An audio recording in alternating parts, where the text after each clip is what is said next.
Unacademy. Let's crack it. 2006 is when I started teaching for CAT. 2008 is when I started teaching online for CAT. 2012 में मैंने अपनी company शुरू करी जिसका नाम था हांडा फंडा.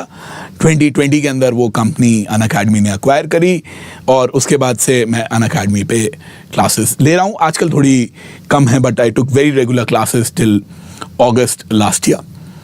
Now that being said, the key point that I was trying to make is over these 15-16 years, there is a particular pattern that I have seen in students और उसके बारे में हो सकता है आप में से कुछ लोग उससे गुजर रहे हों और उसको मैंने टीम मेंबर से बात करी कि मेरे को खाली 10 मिनट दे दो. That is something that I want to address before we bring in our topper Divyansh who will share his tips, which is this.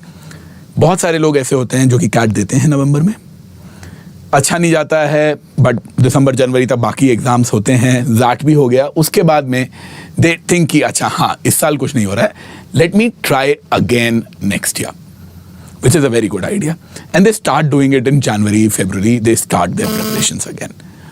जून आते आते उनको लगता है कि नहीं यार इस साल भी हमारा कुछ नहीं हो रहा है और फिर वो गिव अप मारते हुए चले जाते हैं और एक और साल उनका जैसे कहते हैं ना कि ऑटो पायलट पे चलता रहता है नौकरी के. एंड ये मैंने देखा है नौकरी पेशा लोगों के साथ में ज़्यादा होता है बिकॉज दे आर नॉट, काम का प्रेशर रहता है और 50 चीज़ों को उनको जो है सोचना होता है, करियर में कैसे ग्रोथ हो रही है, मेरे को सैलरी हाई कितनी मिल रही है.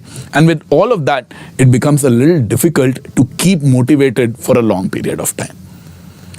This is a problem that I have seen a lot of students have, especially in June July. फिर वो अगस्त में फॉर्म वगैरह भर के थोड़ा सा एक उनको आता है, वो सितंबर अक्टूबर के अंदर जाके कि अब तो खाली 2 महीने बचे हैं, अब मैं जम के अपना पूरा जोर लगा दूंगा. बट जब तक वो स्थिति आती है तब तो बहुत देर हो चुकी होती है. और अगर आप लोग उससे अभी गुजर रहे हैं, if that is something that you are experiencing right now, I would very strongly suggest कि अपने आप को इस प्रॉब्लम को सॉल्व करने का तरीका सिर्फ एक है और वो तरीका है डिसिप्लिन. मैं नहीं बोलता आपको कि आप दिन में 4 घंटे पढ़ाई करो, मैं नहीं बोलता कि आप 6 घंटे पढ़ाई करो. All I suggest students to do, especially in the month of June and July and August, is study 20 hours a week. And this is mostly for people who are in a job. आप 20 घंटा हफ्ते का निकालिए.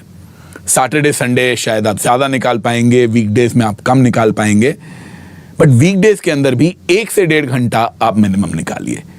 क्योंकि इसके अंदर अगर breaks आ जाते हैं, अगर कई लोगों को लगता है ना कि अच्छा हाँ मैंने इस वीकेंड को जम के पढ़ाई कर लूंगा, बीच में मैं 2-3 दिन चिल मार लेता हूं, नहीं, उससे आप कभी भी वो प्रिपरेशन की जोन में जा ही नहीं पाओगे. और अगर आपको वो प्रिपरेशन की जोन में जाना है तो उसका तरीका सिर्फ और सिर्फ अपने आप को डिसिप्लिन रखना है. आपको रोज पढ़ाई करनी है, चाहे किसी दिन आप आधा घंटा 1 घंटा ही पढ़ाई करो, but that needs to remain on the back of your head कि अच्छा हाँ मुझे पढ़ाई करनी है. That takes a priority.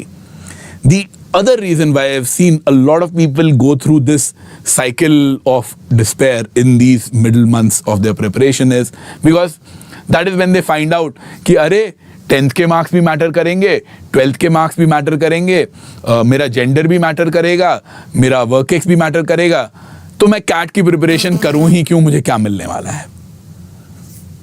It's a legit question that a lot of people ask themselves कि क्या पॉइंट है कैट प्रिपरेशन करके अगर मेरी इतनी सारी चीज़ें ऑलरेडी डिसाइड हो चुकी हैं तो. और उन स्टूडेंट्स को मैं ये बोलना चाहूँगा कि you can not change the past, you only need to look at what you have ahead of you. उसमें आप क्या कर सकते हो अपने आप को इम्प्रूव करने के लिए. और लंबा मत सोचो. Do not think about your 6 months goals और your 3 months goal if you are in a bad place. हाँ आप अपनी पीक परफॉर्मेंस पे हो, फुल्ली मोटिवेटेड हो, गो अहेड. जो आपको सही लग रहा है, जो चीज़ है जो कि आपको फुल्ली मोटिवेशन पे लाई है, that means you are on the right path.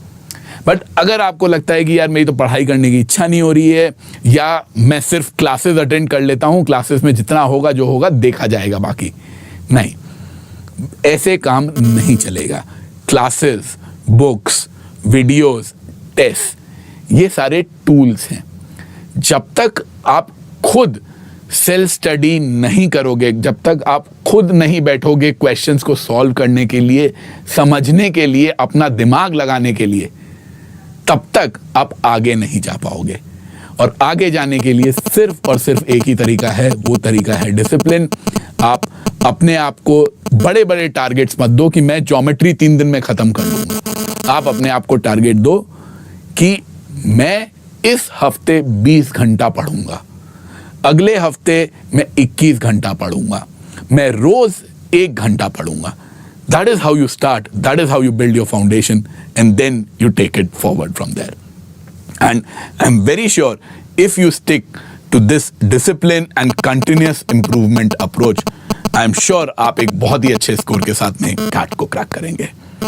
And on that note, I will like to call one of our toppers, जिन्होंने एक बहुत ही अच्छे स्कोर के साथ में 99.97 के स्कोर के साथ में कैट को क्रैक किया है।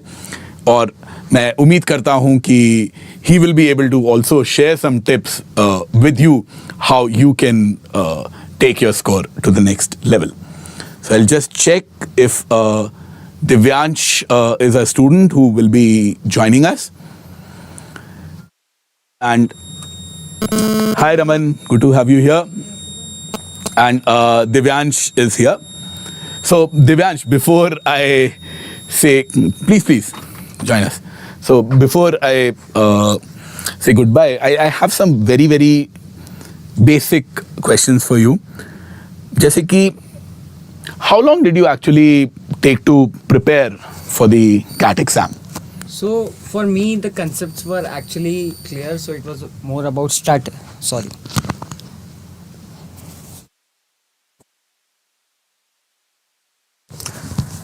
So for me, the concepts were actually clear for me. I wanted to strategize my exam, so I prepared accordingly. I was a bit late, I would say, considering everyone is starting preparing now. I started in August, so it would be August, September, October and November. I had roughly 3.5 months. But yeah, I believe it was a good enough time for me, as I got what I needed. I extracted what I could in the crunch of time that I had. So yeah, 3.5 months, but it did take an exhaustive number of hours because I was behind, as I said. तो मुझे वो extra effort उन days में extra half an hour करके धीरे धीरे add करना पड़ा। और बीच में कभी ऐसी स्थिति आती थी कि तुम्हें लगता था कि नहीं यार पढ़ने का मूड नहीं हो रहा है? So how did you encounter that? Definitely.